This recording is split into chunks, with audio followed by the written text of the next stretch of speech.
রাস্তাটা খুব সুন্দর না? আজ আমরা চলেছি কলকাতার নিউ টাউনে অবস্থিত ইকো পার্কে।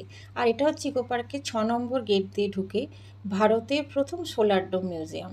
এইটা হচ্ছে সেই গম্বুজটি যেটা 2086টি সোলার প্যানেল দিয়ে নির্মিত। এবার সম্পূর্ণ এর ভিতরটা সৌরশক্তি দ্বারা চালিত।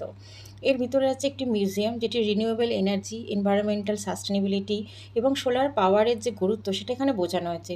সৌরশক্তির সম্পর্কে যে আকর্ষণীয় প্রদর্শনী সেটা আমরা এর ভিতরে দেখতে পাই। সৌরশক্তির ব্যবহার, তার গুরুত্ব আর এই যে রিনিউয়েবল এনার্জি তার যে গুরুত্ব সেটা এখানে দেখানো হয়েছে। সৌরশক্তি সম্পর্কে যে আকর্ষণীয় প্রদর্শনী সেটা এই জায়গার শিক্ষামূলক গুরুত্ব বাড়িয়ে দেয়।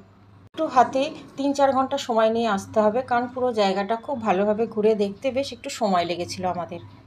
মঙ্গল থেকে রবিবার সকাল ১১টা থেকে সন্ধ্যে ৭টা পর্যন্ত এটা খোলা থাকে।